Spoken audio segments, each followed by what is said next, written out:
Radio program Mega Worldwide. I have come here to chew bubblegum and kick ass. Hal Sparks, actor, comedian, and multimedia personality. And I'm all out of bubblegum. Hal Sparks. All right, let's do this.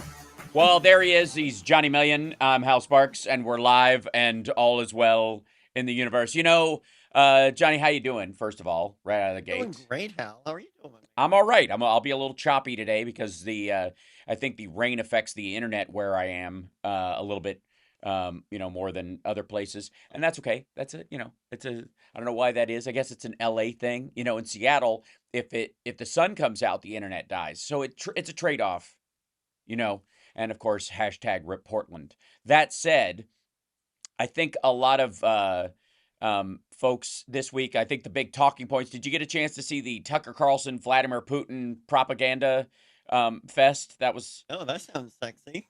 It was a great time. The best part about it, of course, was Tucker. You know how Tucker Carlson has those like dueling butt cracks in his forehead when he pretends to look... I think he's trying to look interested and curious. Like that's... Sure. You know what I mean? Where you're like, I'm interested in what you're saying. Please keep talking, which is the idiot's version of being a good interviewer. In the Keep talking. yeah, thank you. Like you do with me sometimes when I get off on a tangent. In this particular instance, there were Vladimir Putin said, if I could give me about 30 seconds to a minute, and I'll give you a little bit of a history lesson. Whereon he went on for 45 minutes straight, talking about the history of Russia and Ukraine since the 9th century. And it was all you dreamed of. It was everything you wanted it to be as somebody who doesn't trust or like Vladimir Putin, who knows that he's a criminal and a murderer and an awful, awful human being. All those things where you're like, yeah, that's pretty much... it's nice to have my bias confirmed by the man himself.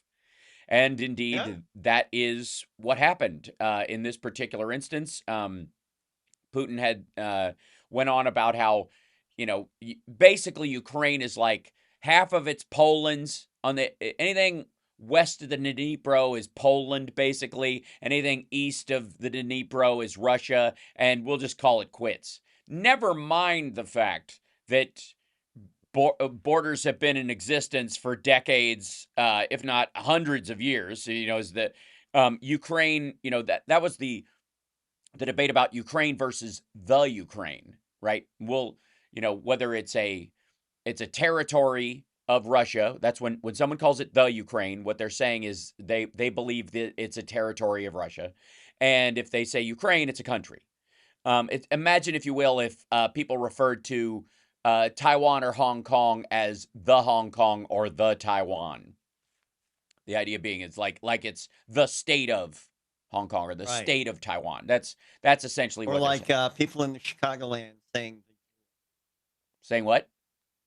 Sorry? Instead of Jewel, yes, the grocery store, they say the Jewel. Yeah, I'm going to the Jewel. It is in many ways for your purchasing power. It is the jewel of grocery stores. So I understand where they're coming from in that regard. I always referred to it as got Jewel. Robert Brunswick, Hal Vickery. So there's some crazy super chats coming through. Oh, thank you guys so much. Appreciate it. And sorry if let's see, I'll bring up Johnny's audio on my little end. jumpy today. Lisa Mia Moore gifted a whole bunch of membership. Oh, thank you so much. I always get more nervous when the technology isn't up to par when I'm traveling on days when everybody's being very generous. So I appreciate you guys more than you. Yeah, Berkeley Dowd is throwing down. Oh, bless you guys. Thank you so much. We might actually be able to afford a real laptop for the road. Oh, Anyways, that'd be nuts. Right now you're working on a Chromebook, right, Hal? That's right. Yeah, Chromebook Air. It has a small solar panel that it runs off of, and I'm inside, so it's going to be obviously difficult. Now, we'll obviously talk about some of that. We'll save a lot of that conversation for when Philip Bittner joins us in the second hour from Ukraine. I'm sure he's got some thoughts about the meanwhile, Johnny, have you ever been to Pennsylvania? You ever been to? Sure, yeah. Yeah, where have you been? Have you done shows there, or just hung out, or I'm just Yeah, curious. there. I've visited some friends there in some like weird little suburbs. I've driven through the mountains, getting there, getting to Maryland through from Ohio.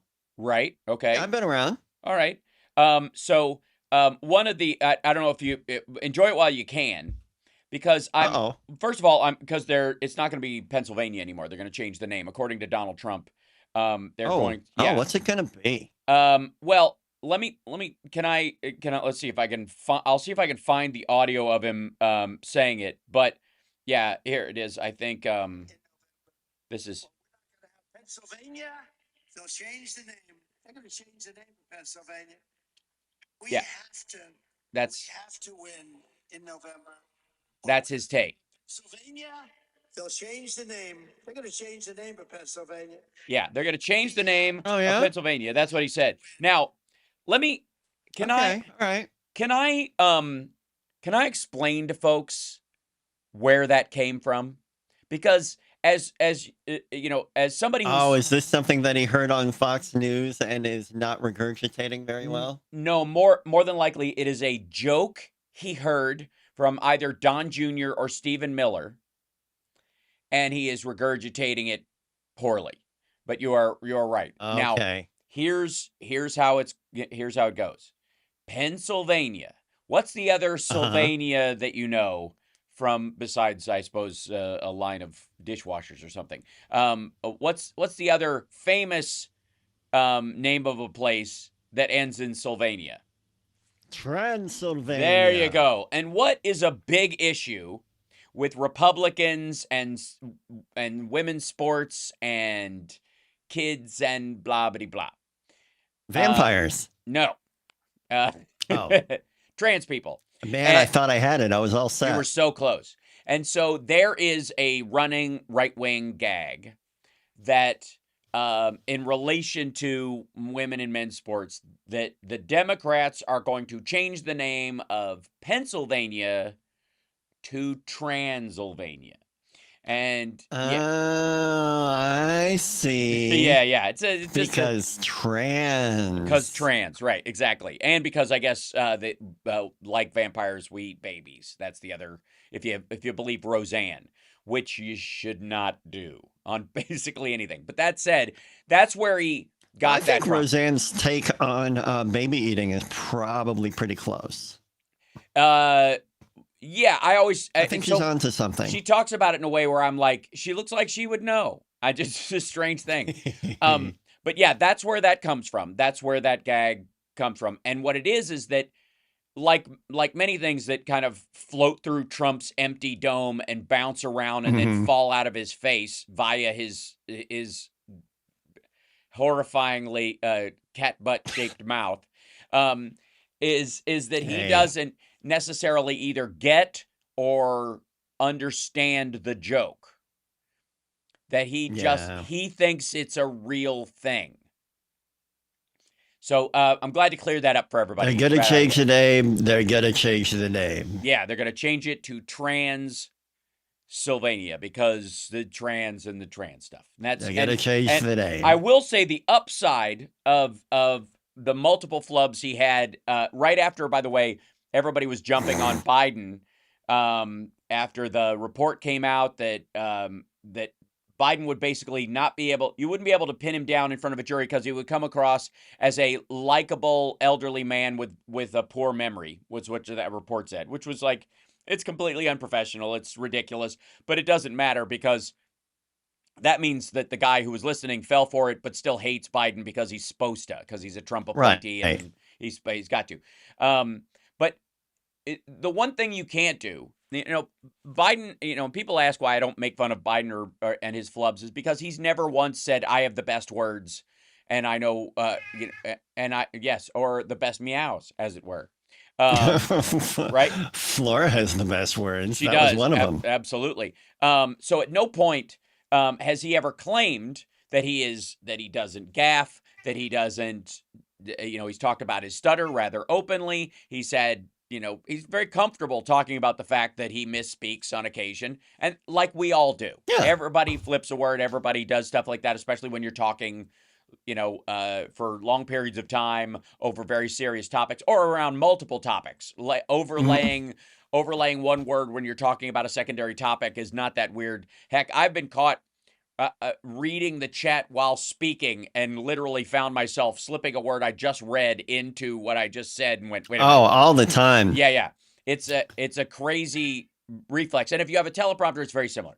And it's no big deal because you're not going to legislate or change policy on that. You are simply you're just going to go, what did I say? Oh, I said million, I meant billion. Like you're not going to go, no, because Trump with his Sharpie reflex is like, no, actually, scratch that. I actually do mean billion. And then he's like, okay, America has 300 billion people in it. Great. Now what do we do? Now, how does that affect the budget, right? So the reason I make fun of Trump around that in particular is because he came out very foolishly in the beginning and said, I have the best words. I know all the best words. And then he keeps saying it. So I guess as far as, as anyone knows, I guess the words he used during his most recent gathering, whatever, like when rich people were going to get $7,000 subsidies, that's one of the best words. You and I just don't know, okay? Johnny, Right. You and I don't know the best words, and how can we judge? Sure. How can we judge? We got to take a break. We'll be back right after this. It's the Hal Sparks radio program, Mega Worldwide on WCPT Radio, Chicago's Progressive Talk. Very exciting week because a bunch of sexy liberal dates are getting announced. We're going all over the place. Yeah, I know one coming later this year. Oh, look out. Look out at the Vic. Look out, August. At the Vic. We love the Vic. That's pretty awesome. It's pretty awesome. I love the Vic. Oh, I got stories to tell about the Vic. We'll be back right after this.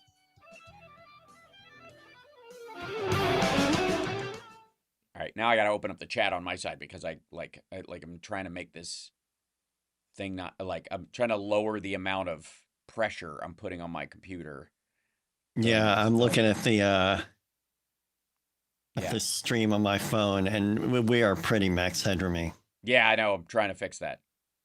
It should be fine. The internet should be fine, but whatever. It's just, I don't know why. There's no particular reason except for just, like I said, the rain being a jerk. I blame Bumper. Yep, I do too. Not updating anything. Yep. It also could be Volt Typhoon. It could be the Chinese hackers. You know, and because we're using a coal-firing router from 1998, so that might sure. Be, yeah. I'm literally waiting for a program to fully open up so I can shut it down. Oof. You know what I'm talking about? You know what I'm talking about. I do. Elizabeth says I'm way louder than you. Yes, I know. I'm trying to fix that as well. So, I just know how to project because I'm a performer. You are.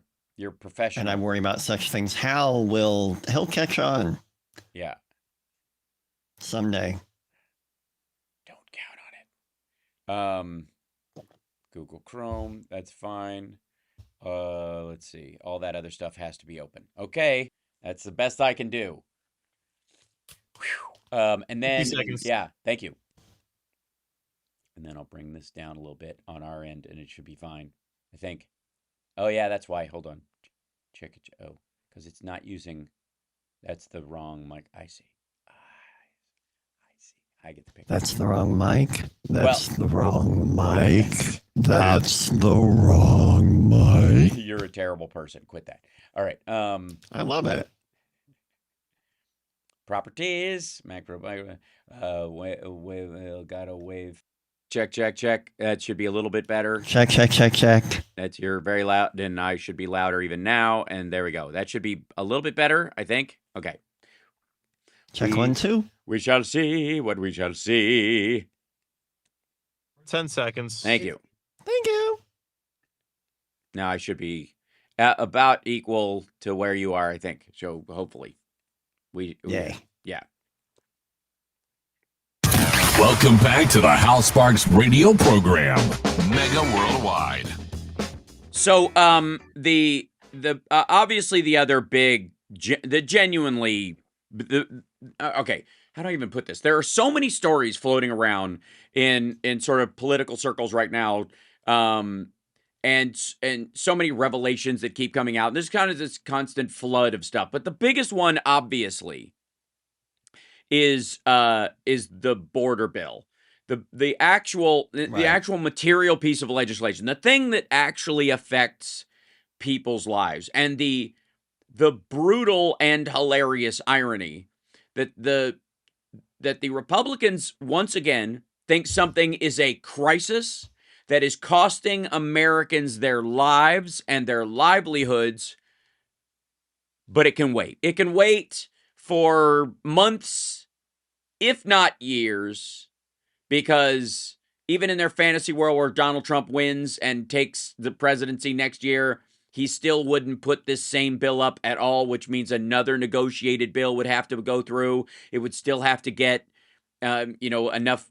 It would have to beat a filibuster. Certainly, it couldn't be everything that they want it to be, regardless. And if it was as cruel as they wanted it to be, it would only take one senator to shut it down.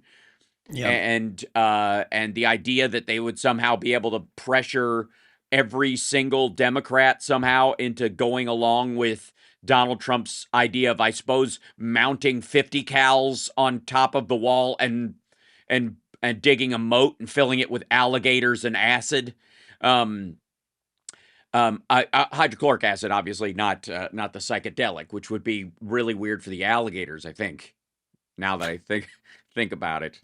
But yeah, so it can wait. The whole thing. Fentanyl can wait. The migrant crisis can wait. Trump can come down and come in and shut the border down. Now, to do that, and I don't know why this doesn't cross my mind, he would have to declare another public health emergency.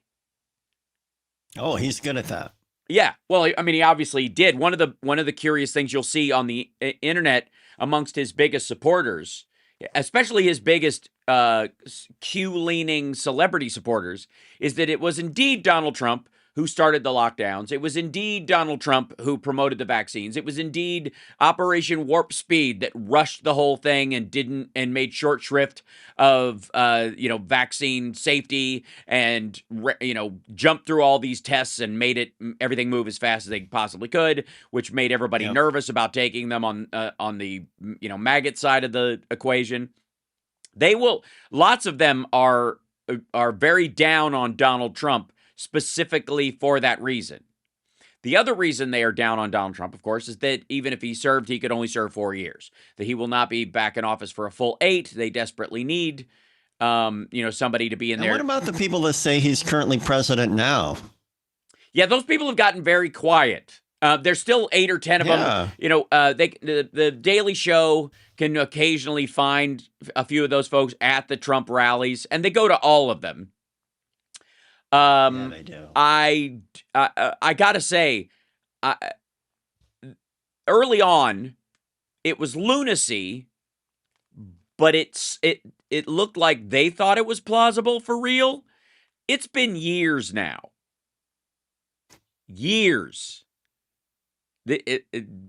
Donald Trump is not running the white hat military while Biden runs the evil military. Joe Biden is not signing fake bills at an Amazon Studios mock-up of the Oval Office. Like that is so clearly absurd. My favorite, Johnny Million, my favorite conspiratorial aspect of the sort of QAnon crowd. You know what my favorite one is? Is that when Donald Trump left the White House, if you'll recall, and Joe Biden was moving in, if he was at all, excuse me. Sure. During that time, there were videos popping up all over the place of allegedly children being released from the White House that were in tunnels underneath the White House where they were being consumed for food. While, of course, gallows were being set up on the White House lawn for the tribunals where they would hang, I guess, Hillary Clinton's clone, because they'd already killed her at Gitmo 3 or 4 times. So they're so mad at Hillary Clinton that they just keep cloning her and killing the clone, which seems like abortion to me. I don't know if that, like, right after birth, because the thing's only a day old. How can it be guilty of anything? Just because it has, is memory what makes you guilty, or the action itself? Like, if I convinced you'd done something wrong, are you guilty of that thing even if you did it? Can you hypnotize someone into being guilty of a murder they never committed? It's a greater question for another time, Johnny Million. But but this one they wrestle with almost as much as they wrestle with reality. But these folks they were showing little, first of all, I think it was like actually images of tours, like Easter egg hunt tours, that snippets of video, kids walking around from years before. And they were using those pieces of videos and saying this is happening right now. My question for you, Johnny Million, maybe you can figure this out for me, is if indeed there was a baby-eating cabal run by Democrats and the Illuminati and what have you, and lizard people, blah, blah, blah, and that exists. And Democrats largely did that. And Donald Trump was the guy that came in and cleaned it all up, right? He's the guy who was ordained by God to fight this off. Work with me on this. Thank goodness. Run me through this. All right. If that is indeed the case, why were the children not released from the secret baby-eating tunnels under the White House when he first showed up? Why have we never seen children freed from tunnels underneath the White House, who were clearly being consumed as food, until after Donald Trump left office? Why would it be at the end of his term we see that for the first time versus at the beginning of his first term where we would see that for the first time? I'm very confused.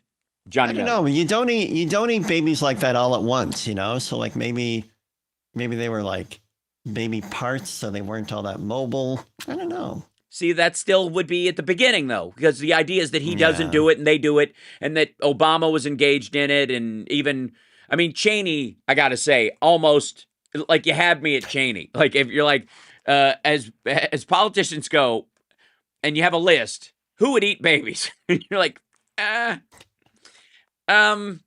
guy, the guy who shot his friend in the face, right? Yeah. I'm like, of all of them, not saying I have no evidence that he did, but if I was like, he shot his friend in the face and then his friend apologized to him. That guy's a baby eater. Yeah, that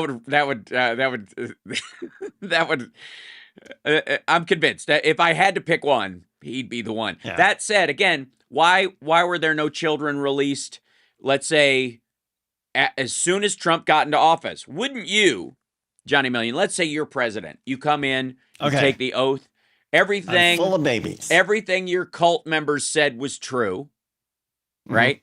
And you find all these memorandums all over the table that they were about to engage in until you got elected. Luckily, you were all over the table. The bill, the executive order to rename Pennsylvania Transylvania and trans every kid in the state against their will because the cabal wants it that way. The giant baby milkshake eating, like factory that's being set up. Milkshake. That hit a little different, Hal. Yeah, well, that's what they say. That's what Roseanne says. So there's this big. They're going to turn NORAD, one of the NORAD sites, into a baby liquefying processing plant so that these guys can walk around. John in the chat has actually been off of eating babies for 18 months now. Good for him. I think that's good. I mean, I think it went easy. Yeah, oddly, keep coming back. It went out of fashion when Trump left office.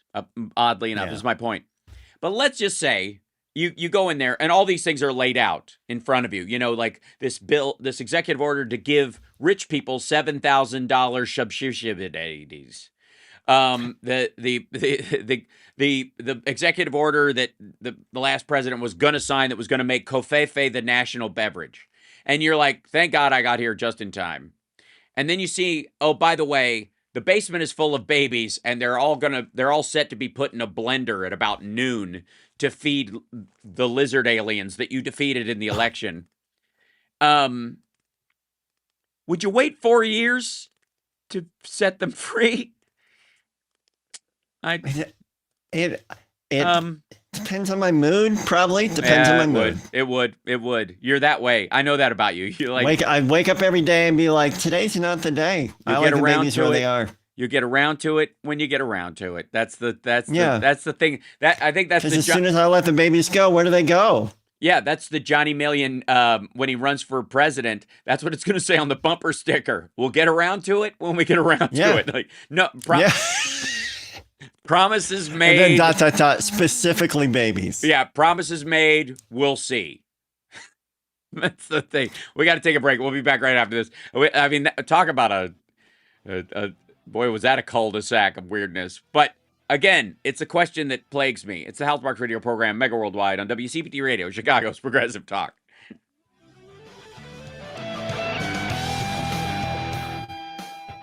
We'll get around to it. Boy, the cat's going crazy. Baby jerky. This is awful. Oh, it's awful. Yeah, well, remember the dead baby jokes in middle school. You know, that was the big one. Like, how do you make a dead baby? From the Truly Tasteless joke book. Yeah, but it was I learned them straight from the Wellspring. I never got it. I was in Kentucky though, so obviously books. Yeah, that's probably where it was written. Yeah, my two favorites were how did the dead baby cross the road? He was stapled to the chicken. I like that one. And how do you make a dead baby float? Glass of root beer and 2 scoops of dead baby. I was like, that's kind of like, as jokes go, that's pretty rock solid. That's and boy, have just scoops of babies. I know that's the part that really, like, I was like, well done, well crafted, awful, terrible. This actually feels a lot like the way I talk on my stream, Hal. You better be careful. Oh, is it? Oh, well, I feel like I'm missing out now. Yeah, things get really random and gross. Well, here's the thing. Dementia Don, it was the #1 trending thing on Twitter. Back in 20. Thank you. Thank you. Yeah. You have ID to buy a loaf of bread. You have everything. You have pictures when the windmills are driving them crazy. They're driving the whales, I think, a little batty. And they're washing up on shore at levels never seen before. And our veterans don't have cell phones, do they? I know I'm only on 1 day a week. I get it. I'm going to have to jump on GarageBand and start sawing something together. This is the Hal Sparks Show. Wow. And a guitar note, and then progressive, and all. Yeah, it's going to be good. Hey, Hal, did you mean something like this? This is the Hal Sparks Show. Wow. And a guitar note, and then progressive, and all. Yeah, it's going to be good. The Hal Sparks radio program, Mega Worldwide. Yeah, it's going to be good. I will say, you know, are you going to be watching, by the way, Johnny? Oh, we lost Johnny. No, there he is. Okay. Are you going to be watching? I turn on my little space heater. Yes, I have a space heater back here in the garage where I'm doing the show because it's chilly. Nice. I'm wearing a coat for that very reason. This is like crazy. Yeah. It's California, man. What's happening? So, are you going to be watching the Super Bowl tomorrow? I don't think so. I'm sad neither team I wanted in there is in there. All right. So you're protesting because I'm going to watch a bunch of movies with Mrs. Million. I see. So you're protesting because the teams you like are not in, not because exactly Taylor Swift is a devil-worshipping witch who is trying to control the minds of children, and that's why she has the bottoms of her boots are red. I've been a victim of her psyop for years and years. Are you? You were like a hypnotized Swiftie. You're a rock Swiftie. Oh yeah, long ago. I see. I came home. Obviously, the whatever her tractor beam is obviously having an effect on our household because I came home and found my girlfriend Summer watching the documentary from a couple of years ago where she was trying to decide whether to come out politically during specifically, sort of Trump's attacks on women. And you know, I got to say, if you're going to go after John Mayer, you got to go after Trump. You know what I'm saying? If you're going to go, how much damage can your ex really do versus the guy who can actually change women's rights across the country? Yeah. So I think that makes sense. And also, that Kelsey Swift relationship thing that's become like American royalty, but not, or whatever. I'm kind of fine with that in a weird way. Because there's nothing to it. I don't mind celeb royalty because it's silly and all it does is eat up pages in People magazine, which is, outhouse wallpaper as far as I'm concerned. So I don't mind. My problem is real royalty. I don't want that. I want us to avoid that. I think that's a mistake. I think monarchies are a problem, which is the interesting part about how Donald Trump's biggest fans sort of view him. They believe, for all practical purposes, the man is the king of America. And that's what they would want. If the thing would be better. That's where his whole dictator talk comes from. That's where his I'm king of the world. That's right. Yeah, king of the world, ma. Yeah. So I suppose. Well, they have these confused moments on him. Like I said, they're at one point they are wrestling with the idea that he's the guy who started the lockdowns, that he's the guy who listened to Dr. Fauci, and he started the lockdowns. Joe Biden ended them. That's that, and it's so bad. They have such I would say TDS, Trump derangement syndrome, is really about people who will side with him no matter what, as opposed to people who hate him based on the traits that he is a unrepentant sexual assaulter and a disgusting man, and he's cheated charities, and he's not anywhere near the businessman he said he was, and all the accoutrement that goes with that, all the myriad of stories. You don't have to be deranged to not like this guy. He's an idiot. He's a second generation rich kid. He screwed up his dad's businesses, and if he'd have just left his inheritance alone, he would actually be as rich as he says he is now, but he's blown everything. I think the derangement part comes when no matter what he does, you seem to jump in that he is America and America first and America first. Well, let me tell you this, in no uncertain terms, unequivocally, you cannot be America first and want America to have a dictator or a monarch, period. America is, at its essence, and they go, we're not a democracy, we're a republic. You're right, we're a republic that uses democracy as our method of choosing our leader. So it's a distinction without a difference. Knock it off. But if you want to eliminate that democratic process and simply have either an electoral college that only goes to landowners, which is very much like the Lords system in England, when the king got too demented, eventually the Lords would step in and go, okay, not him, the other brother. I know this one's in line, but I think he's got to go visit the Moors. That we'll take the second son that's coming in. He's a little power hungry, but at least he's not that inbred. His eyes aren't so close together that he's a cyclops. So, he's not like Robert the Bruce, syphilitic in a tower, making those kind of decisions. So, I don't know how you can be America first and then want to deny people their right to vote. Now, one of the things they talk about, he wants voter ID. We need voter ID. 1 day of voting, voter ID. Voter ID and 1 day of voting. Okay. First of all, 1 day of voting is a rallying cry of business people who know they can always give themselves a day off, but pressure their workers into not taking the day off. If it's not if you want to make it a national holiday, then we'll have a conversation about it being 1 day, and that's the primary day. However, you got to obviously leave it open to people who can't for whatever reason. Let's say a myriad of people who, even if it's a holiday, still have to work. Bank holidays don't let everybody off work. Obviously, right. A lot of first responders, a lot of doctors and nurses, lab techs, people who are, working in time-sensitive industries. I guess nobody who works at a nuclear facility or a refinery, except the people in the executives or the managerial class, can take time off to go vote, right? There's this, America's steel mills will have to shut down, a week before so that they can cool off the system so that they don't seize up while everybody's gone for 12 hours, that kind of stuff. Never mind that. Never mind the fact that I'm all for, and let's be abundantly clear, I'm all for a national ID.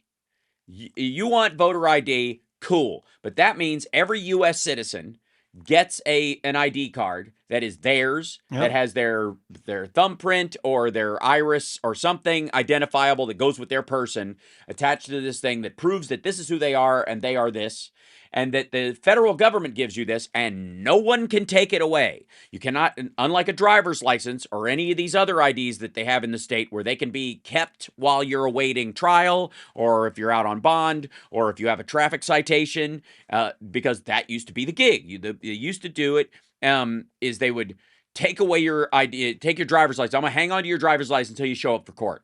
And all you had to do, and they still do it all over the South. And so in the South, all you got to do, about a week before the election, start pulling over black people. Just start pulling them over. Pull over anybody you don't want to vote. The blue-haired girl, who works at the grocery store, who has a Biden, anybody with a Biden sticker, you just start pulling them over and go, you get your ID back when I see it. And then you need a voter ID to vote. I've just eliminated your vote. And it's not my fault. You broke the law, sort of, even if you're found innocent later on. I had your ID the whole time. Give us a federal ID that everybody can have, and for free. You don't have to pay for it. Doesn't cost anything. It's provided to you by through your tax dollars. Unlike your driver's license, which requires a fee, which could be seen as a poll tax. That must be a part of it. Now, Democrats have suggested a similar system many, many times, specifically to deal with the fact that southern states would take away people's driver's licenses and their state IDs, which they would use to vote right before elections to try and lower the vote in their areas. Democrats have suggested this national ID that's free and provided by the federal government. Why are Republicans against it, besides the fact that it'll help people vote? Because it's the mark of the devil, of course. Because you will not buy and sell anything but without his mark, and it's got a UPC symbol or a barcode or a QR code on it that represents who you are, and therefore that is the mark of the beast. That's what we're up against.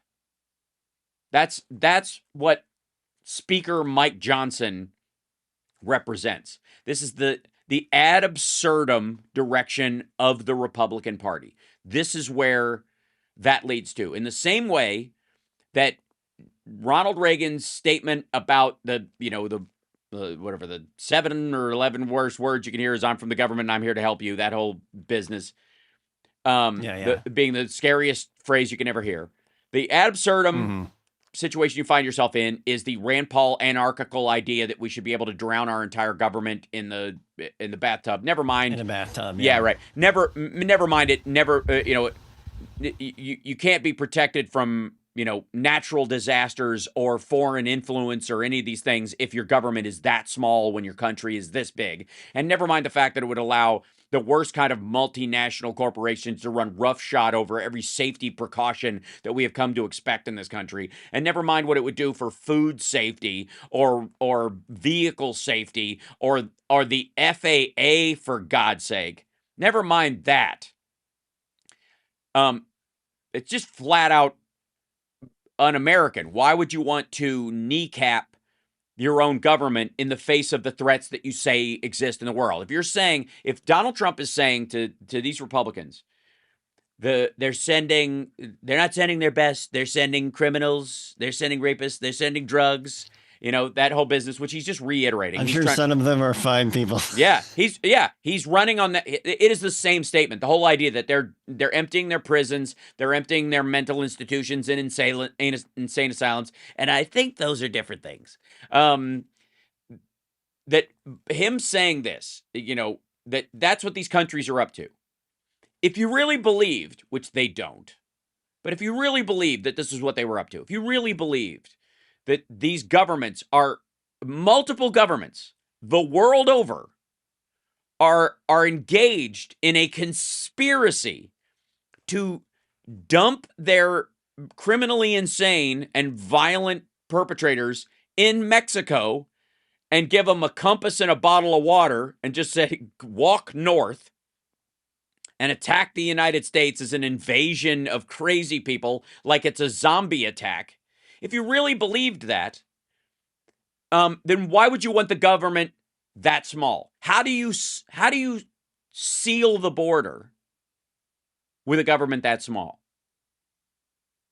Other than conscript citizens to patrol the border, because that's what this is. I mean, what do you think the convoy was? The convoy was a bunch of like rednecks going, if the CBP isn't going to do it, we're going to do it ourselves. And so they drove down there to try and saw nothing, turned around and went home. Talk about, like, as Eddie Izzard would say, something that collapsed like a flan in a cupboard. There are a myriad of stories we've heard many, many times. Conspiratorial ideas that the Republicans put forward about this, the caravans, all this stuff. And so what's the ultimate answer to their caravans headed towards our border full of crazy people and dangerous criminals? Well, obviously. Truckers. Yeah, obviously, our own caravan. We got to fight caravans with caravans. So off they went. And what happened?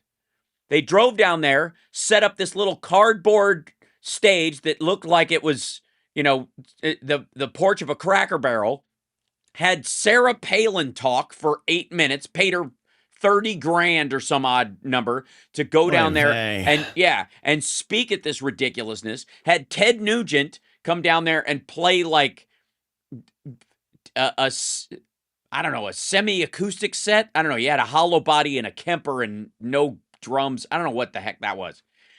Have him come down there and say something. Realize the Customs and Border Patrol is doing their job and that the issue doesn't have anything to do with the material border itself. We got plenty of people. We got plenty of gear. We got plenty of surveillance. The issue is processing people. And if the faster we can process people, the faster we can realize that a bunch of them don't qualify for asylum and can be sent back home. But until they're processed under international law and our own law, they got to hang around. And so because they got to hang around, we're releasing a bunch more people into the country. And that's where you see the difficulty coming. If they wanted to actually solve the problem and had the people processing it down, the Biden bill that just went through would take the asylum processing phase down from, an unending number of years, 5 years in some cases, to 90 days. Adjudication and clearance or removal in 90 days. That's enough, by the way, where you can keep people in a facility instead of having to send them to housing, which is the other big hangup. Republicans don't want to solve this because it's too useful as a talking point. That's it. Donald Trump has said as much, and everybody knows it. If he can't talk about the border, he's got nothing to talk about. And the Biden administration has backed them into a corner because I got news for you. The strategy out of the Biden White House has been brilliant. If Republicans vote for this bill, they kill their talking point.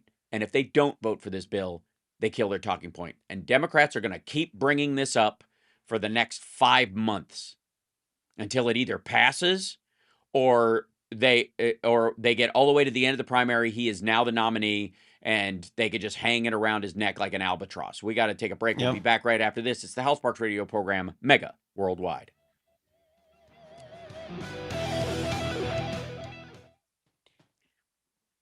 I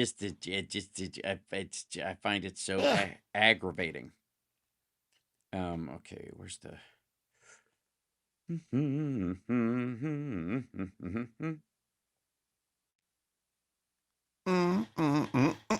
There it is. Where's there? I need my chat. Oh God, are you okay? You be all right? Yeah, I had to choke up on the mic for that. I understand. Yeah, I don't want you to hurt yourself.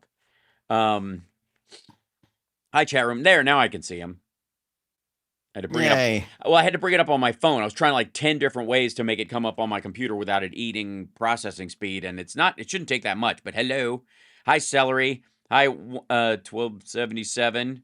Sean and Ezra. Hi, Celery. Yeah. Trump says we're 100% going to have a terrorist. Oh, yeah, that's the other thing, too. Well, one would think that if 100% terrorists are coming across, 100%, then you would want to do everything you can to, take every possible precaution. Right? Even if it's not a perfect bill, you, at the very least, if it gave you even the option to shut stuff down and you could, Like, okay, it's crossed that number. We got to stop everybody. Coming Yep. back in 10 seconds. Thank you. Thank you. Sorry.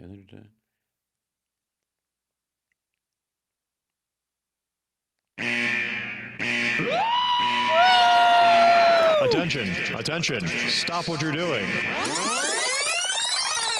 Because we're coming back to the Hal Sparks radio program, Mega Worldwide. They went a little crazy with it, and I appreciate it. Now let's get back with Hal Sparks' radio program, Mega Worldwide. So there are a couple of things I would caution people against. Is in the world of social media, especially after we watched the Tucker Carlson blather with Vladimir Putin, is that you will never be asked by me or anybody, maybe by Johnny Million on his music stream, which is, of course, youtube.com/. I will ask you for your password and birthday. Right. Yeah. Other than that, that's fine.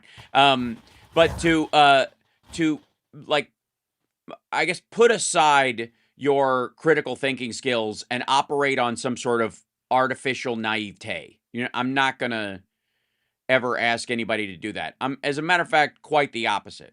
I would like you to, especially in social media, I want you to, every time somebody sends you an outrage message where they're like, can you believe this is actually happening? I want you to be at least able to run through your head, well, maybe that's not what's actually happening. Maybe it's something else, and I'll listen to this. Maybe there's a possibility. So maybe I can't believe it. Yeah, maybe there's something else there. And Pete in our chat brought something up, and it's a good example of this, and I'll run you by this. He goes, some people looking for homeless in San Francisco, pure coincidence. China president comes over, couldn't find any homeless individuals. Okay, the streets where Xi Jinping was going to travel in San Francisco, that they drove him down, they cleared people of those streets because I got news for you. If you wanted to kill Xi Jinping and we didn't move homeless people, you would just dress up like a homeless person and cause an international incident. And there are enough people, both Chinese expats and the like, who would like to do him in, that you have to do that. It's that simple. It's not that they're just cleaning it up to make it look nice for him so that he's under the illusion there aren't homeless people. He has internet, even if he doesn't let his own people use it. So the key here is to recognize that there are other factors at play all the time. And this goes to what I'm talking about how the right are talking about the border. Because this idea that they somehow, let's just go with seal the border. Let's just go with that statement alone. If you did that, you would destroy the Texas economy.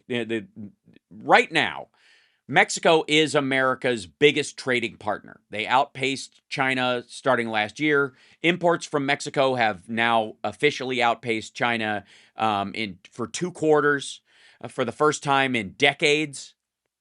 And we have more labor partnerships with Mexico than any other country. One of the other reasons why, Biden and Blinken spoke to the president of Mexico and why they put more troops on their southern border and why they're watching this, because Mexico's middle class is growing and they are outgrowing the phase that they have been in where the cartels have run things for quite some time, and they're trying to stabilize because they're kind of, as a country, maturing in that regard as far as the economic power and the alignment of Mexico, Canada, and the United States, which has been at play for a very long time, and what was the purpose of NAFTA and the modifications of NAFTA that made it the USMCA, which are basically like tweaks that every treaty, every trade deal needs to be updated all the time.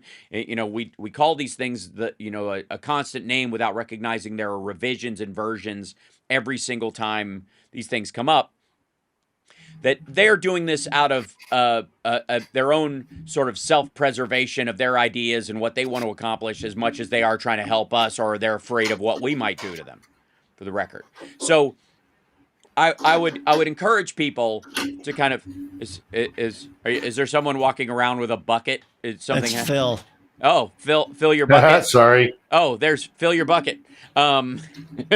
Oh, yeah, there he is. Okay, gotcha. It sounded like it was in the background. Yeah, Phil will be joining us in just a moment from Ukraine, and I will copy and post him into our scene in a moment, so he'll be able to join us online. But I want everybody, especially when we're talking about the the Tucker Carlson interview, which again we will get into with Phil on the other side of this, is that I think we saw Tucker Carlson confronted by his own assumptions about what Vladimir Putin even, had intended on attacking Ukraine, what he was going to do, and his preconceived notions about it, which he clearly led him in a couple of the questions on,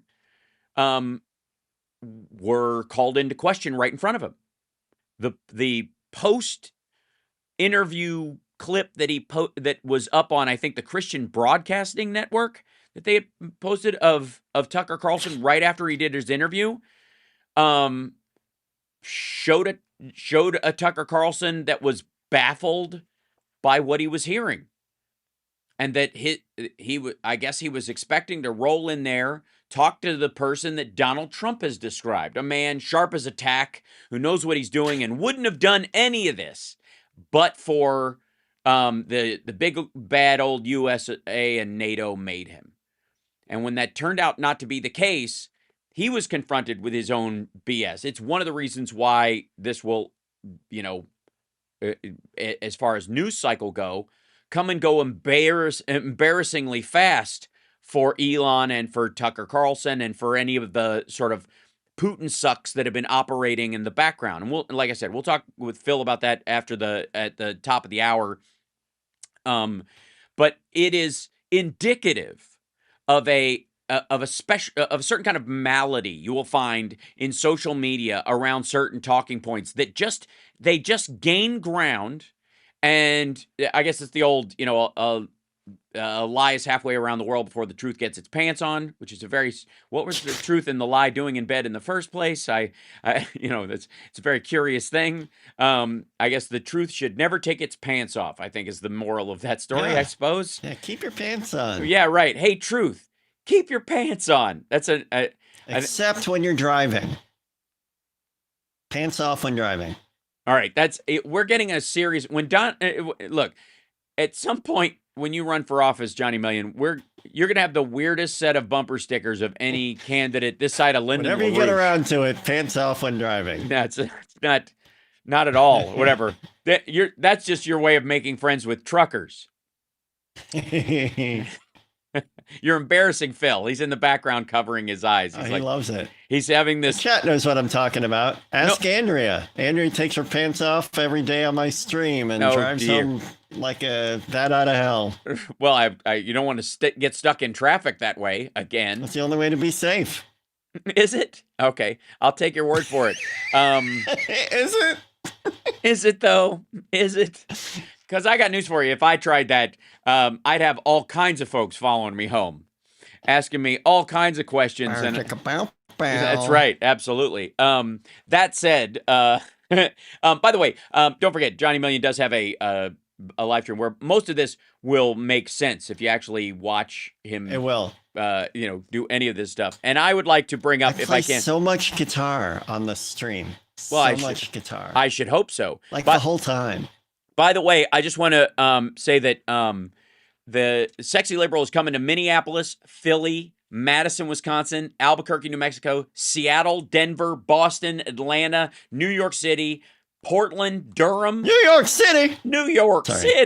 I think Phoenix, Kansas City, Los Angeles, and D.C. And that's just so far. We're going to be adding some dates. I hope we add at least another one a month. That's basically 2 a month at this point, with the rare exception. And then, of course, Chicago will be in August 17th. That one's selling out fast. That's at the Vic. And already, I think we're close to getting sold out. So according to so cool. Yeah, it's very exciting. And then of course, if you miss out on that one, Madison, Wisconsin, at the Barrymore is in May, so you can go there. Oh, that's neat. Also, by the way, I might add, all the for the most part, because this is topical political comedy, the jokes change. I'm always right. I'm writing the day of half the time because of all the weirdness we go through. Can you imagine how much easier it used to be when presidential jokes and talking points lasted years? when a Reagan comic could go, well, I don't recall, for 6 years and get a laugh from that stuff. Wow. We end up having to write new craziness every day. So check out those shows when they come. I'll be posting all those dates very, very soon. But it sounds like we're coming to a town near you. We're going to take a break right now. We'll be back with Philip Ittner right after the news. It's the House Sparks radio program, Mega Worldwide. Now with 100% more, Johnny Million. All right, what? Okay. My monitor just went like it just blanked out for a second. I'm like, no, do not. All right, now I've got to. Yeah, I don't see that the YouTube stream is moving. Is it frozen or something? Somebody made a not very nice comment that the freeze frames were not very good for gels, or they were too good for gels. I'm like, look, I see it too, pal. I'm just waiting for the next one. Hold on. I see my turkey neck. It's the first thing I see when I look in the mirror. Hold on. I will do this. And I can't grow a Phil beard. Why not? Oh, because it's patchy and too small or something like that? Yeah, I look like a high school drug dealer. That is true. Hold on one second. Let me turn Phil on. There you I go. got a new mic, and I've Very exciting. Yeah. Yeah, got a kind of a webcam thing going on here. So You're okay. Hopefully You're okay. it works. Should be okay. I'm gonna bring him in. What up? Since we're off the air, I can Yeah. swear. What a piece of shit that interview was. Oh my God. Holy crap. Oh yeah. It was. Whoa. Yeah. That was lame. Oh my God. It was gloriously lame. Let's see. It was pathetic. Yeah. But I also have to say, was I right or was I right? I was right. You were right, indeed. Okay, now he was not going to say anything that we hadn't already heard. Right. Why is this trying to get I'm trying to get this. Oh, there it goes. Okay. It's coming in. It's taking its own Right now the freeze frame is pretty unforgiving, Hal. Sorry. Well, because I did that on purpose. Did you see my you weren't watching.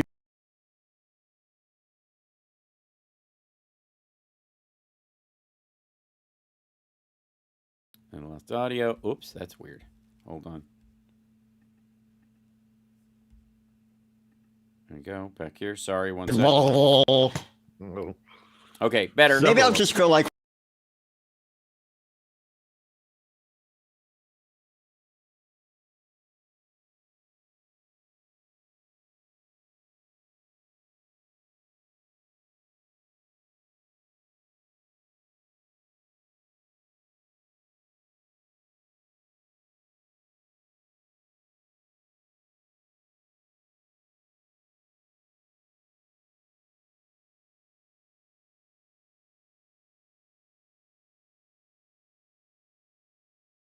Check. There we go. Can you guys? Okay, there's my mic. Can you guys check for me? I don't. Why am I not seeing audio from there? Okay, hold.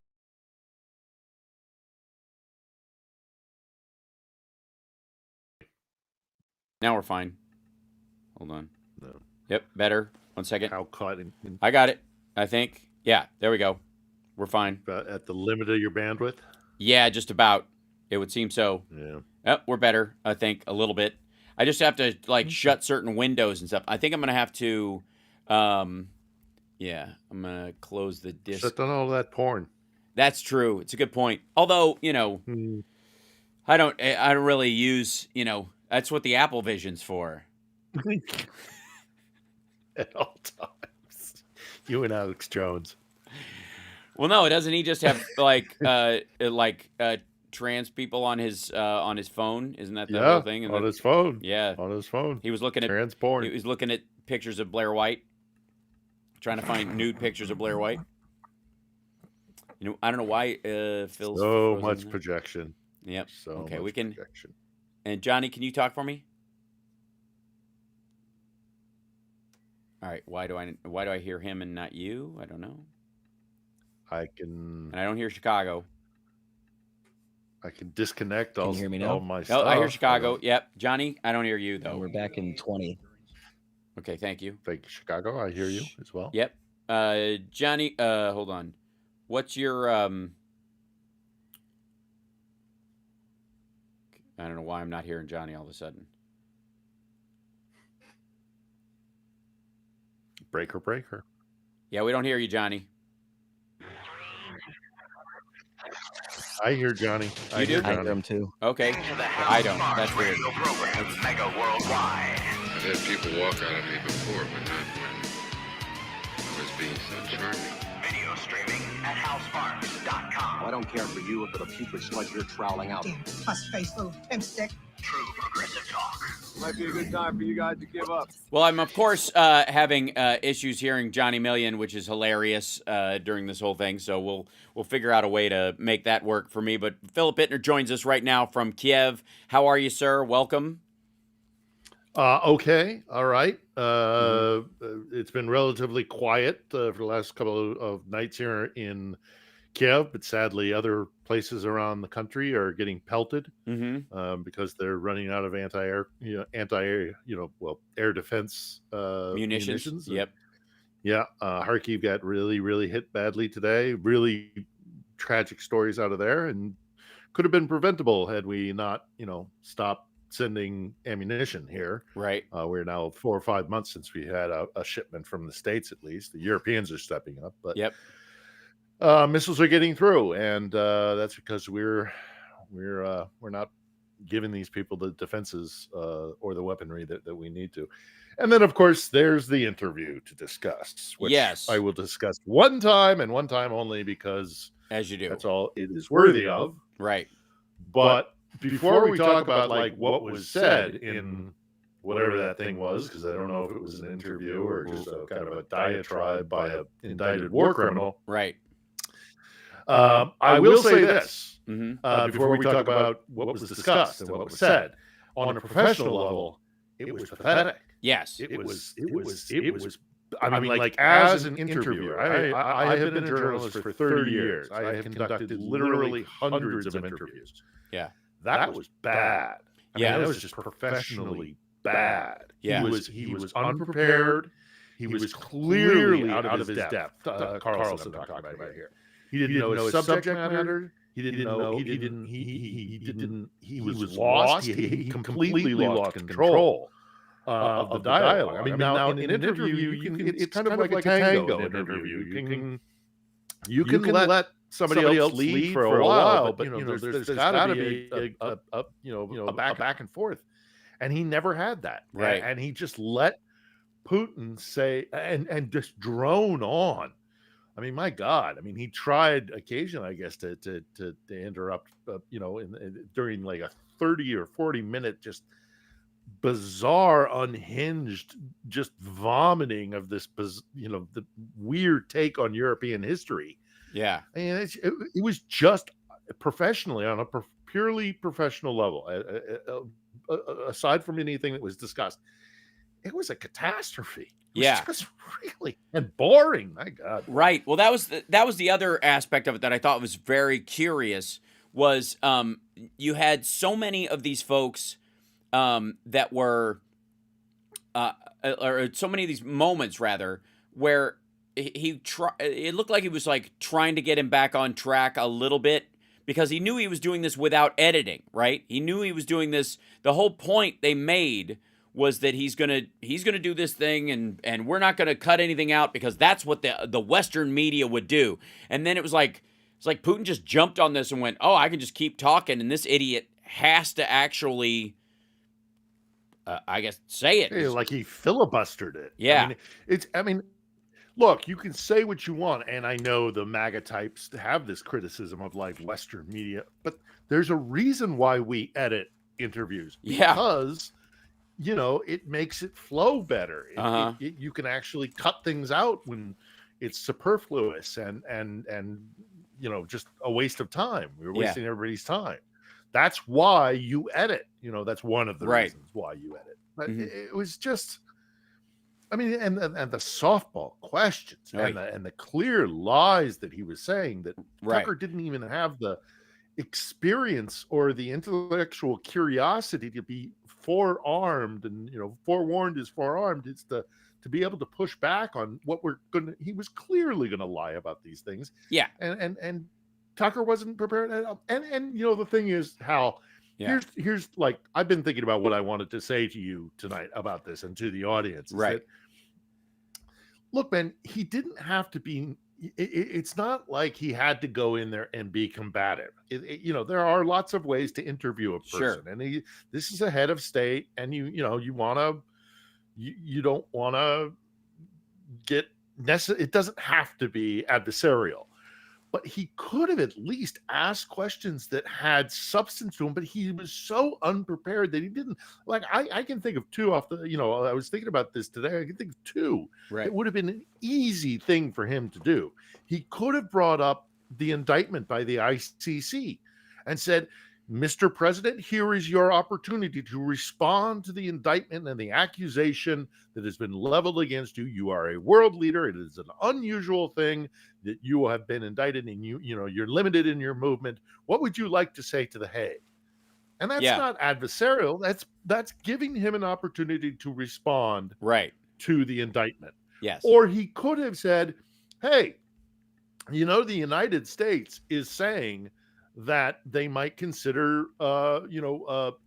seizing $300 billion worth of Russian assets and transferring that to Ukraine. Yeah. If the Americans were to do that, what would your response be? That would be newsworthy. Yep. That would not be adversarial or necessarily adversarial or combative. It would have allowed Putin to express something that maybe we could have all learned from. But instead, he tossed these softball things, and he was clearly trying to get him to say, why did you feel you needed to invade?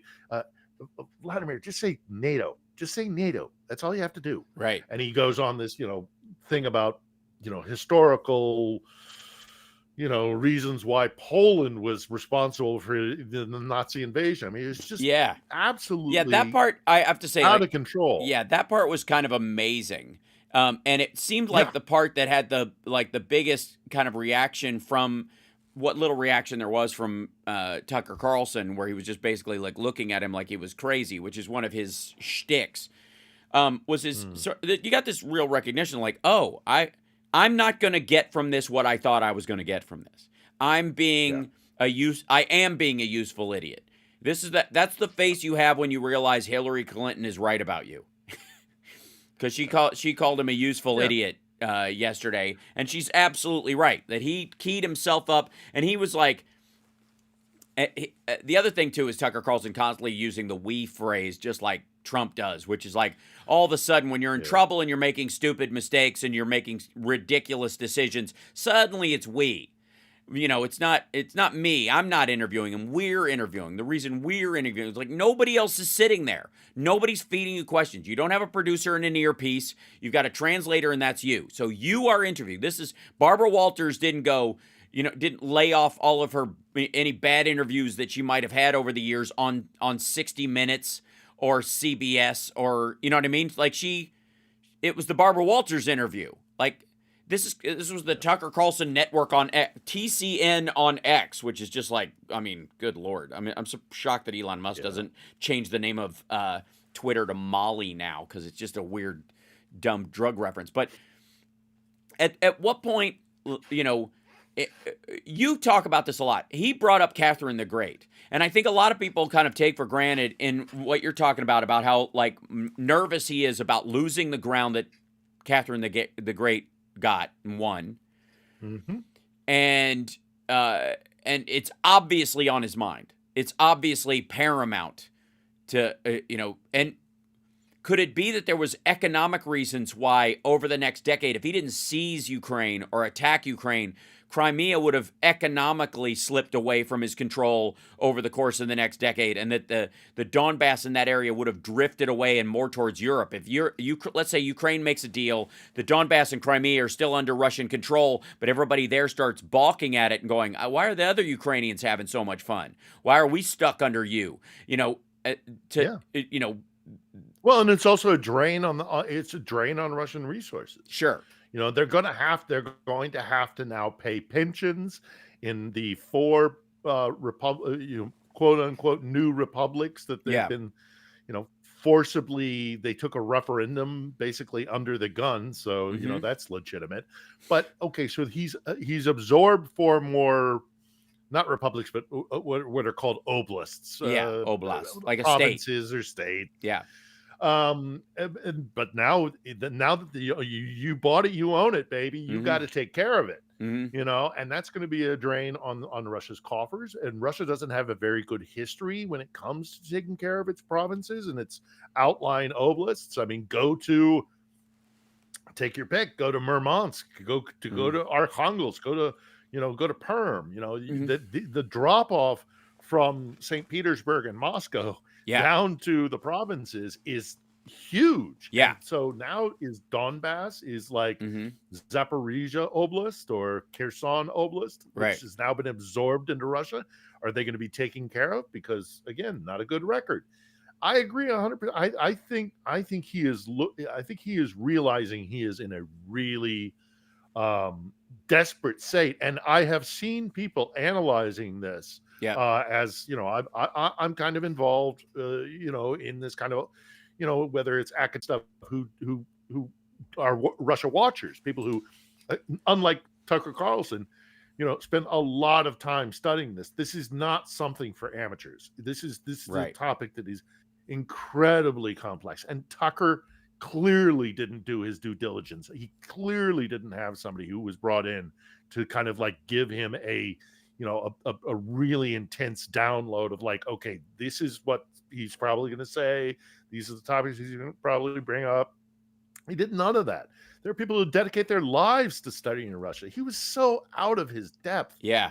And people have looked at this interview and said, what we see, so I have heard this, said several times in these circles, is we think that this shows how desperate Putin is. Yeah. That this is a sign of desperation, and for him to start to look like the reasonable one, like he's actually offering a ceasefire deal, which he is not, by the way. Right. That was one piece of there were two things that I found newsworthy in this whole just disaster. Yeah. And that was him bringing up Gershkovich, Evan, the Wall Street Journal reported that was good. Yep. That was good. And the other thing was his declaration about how there had been this attempt for a ceasefire at the very beginning of the war, but the Western powers, and notably Boris Johnson, had scuppered it. That's a lie. It's a straight up lie. Yeah. Boris Johnson went to Ukraine to hand carry satellite imagery, highly sensitive satellite imagery from our Five Eyes partners, showing that the Russians were not being honest about the ceasefire back then, and that they were actually reorganizing for another potential strike at Odessa. And it was hard to tell. We got to take a break, but it was hard to tell from the interview who was spoon feeding that to who, because it seemed like that was one of the few clearly strategically agreed upon question and answer parts of it. That there were, in this interview, believe me, he's going to clear what you get to ask him about and what you get to say and what you're going to tee up. And if he's going to, he met for several hours the day before. Right. What was that all about? They gamed it out. The only thing that was weird about it was that when Putin got lost in this little historical cul-de-sac, they got in the room, the interaction fell apart. I want to bring up that we got to keep on that subject on the other side, because there's more to discuss about that proposed ceasefire that was scuppered. It was all lies. Absolutely. Agreed. We'll be back right after this. It's the House Sparks Radio program, Mega Worldwide, now with 100% more. Johnny Million on WCPT Radio, Chicago's Progressive Talk. Johnny, can I hear you? Check 1, 2. Hey, there he is. Right. There he is. But now that the screen is frozen, I don't know, as we go into a break, I can't see you doing. I did. I did that. Break signal. Yeah. Hold on. Oh, it's frozen going your way. Frozen. I see. Hold on one second. It's frozen coming my way. Yes. Check. Hey. Maybe that worked. Hold on. Am I moving? No, it's the same screenshot. Still frozen. Hold on. Maybe. See, do I dare share my screen? Let's see. Choose what to share with Video Ninja, window, this guy, share. this business. You can kind of see what's going on. It's gonna be a little, yeah. Oh yeah. Yep. It's not great, but it'll do. Yep. I don't know why the other one won't go through. If this is why it doesn't have the throughput to do its own camera, but whatever. It's just so aggravating. There's no reason for it. Like, it's just being stupid.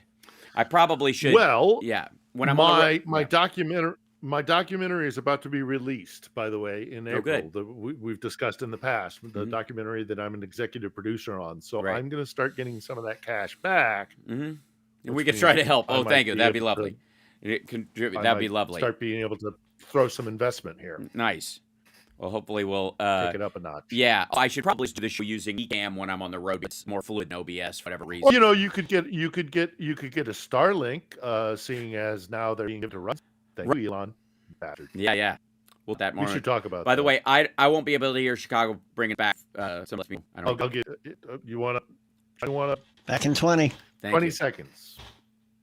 Yeah, I have a choice. I can hear 3 out of 4, or 2 out of 3 scenes, and That's whatever. so crazy. And there's no reason. I don't know why. Just acts weird. Again, the miracle of technology that makes it possible. So, fingers crossed. Yeah. I shut down. I'm literally like turning off other software. Everything's absolute necessary stuff. So, okay. Let me know. We are back. All right. Well, thank you, Johnny Million, and so are you. It's a good thing. By the way, like, subscribe, give a thumbs up, support the show. YouTube. There's It's Johnny Million. There's Philip page on YouTube, and then of course there's Infotainment Wars on YouTube. You go to Infotainment Wars. That'll take you to our page, and you can subscribe. You can like. You can support the show in any way that you see. Ways that are free. Ways that are financially helpful. What up to you? That said, we're talking about both off-air and elitist this Tucker Carlson interview because it was indicative, I think, of a greater problem, a greater issue, both of him being led around by the news. On one hand, choreographed interview between him and Vladimir Putin, between Tucker and Vladimir Putin, and on the other hand, Vladimir Putin just kind of taking the reins and taking this thing where he wanted it to go, which was, the whole thing was very peculiar. They met several hours before the interview. I mean, he went to the Kremlin for several hours the day before, and I'm sure they're hashing it out, but at the end of the day, when it's two guys sitting down in a room together, clearly the dialogue, the communication, the conversation, which a good interview is supposed to be. A good interview should just be a natural conversation.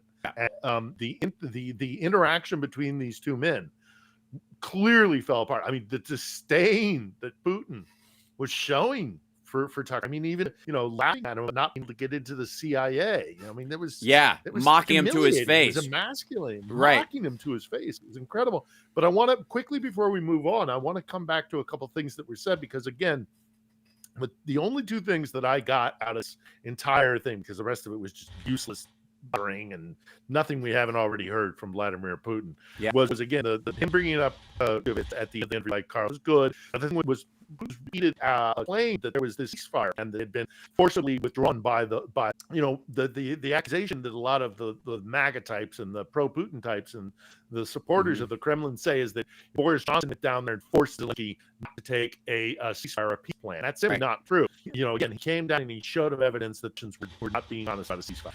The other thing that happened, and let's go back to that time. Remember, I mean, this is the advantage of having been here during this entire war and having the institutional knowledge and the memory of this, is that, remember, this so-called ceasefire came about 2 or 3 weeks, but maybe 10 days even, after the liberation of Bucha and the discovery of the war crimes and the massacres in Bucha. Right. This country was in no mood to negotiate with Vladimir Putin. They were furious, and right so, because of war.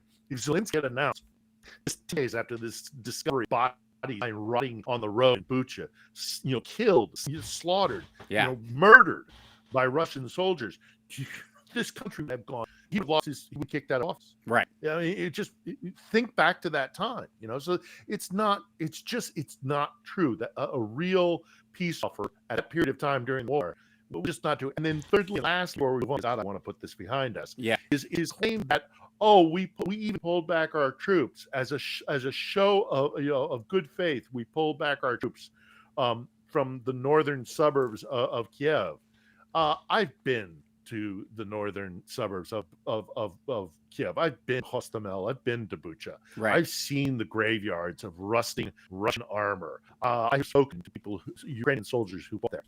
they did not withdraw at show of good faith. Right. They withdrew because they got their posteriors handed to them. Yes. And they slunk away because they're getting absolutely destroyed. So it's all a bunch of lies. And Carlson doesn't have the wherewithal, the knowledge, the intent, whatever it was to do his job. I mean, considering his job isn't journalism, but rather propaganda, maybe he was. But it was a sham. It was too long. It was a waste of time. And all people who are crowing about how wonderful it is, and mass media and corporate media now it's dead because and Tucker's shown the world the way to it.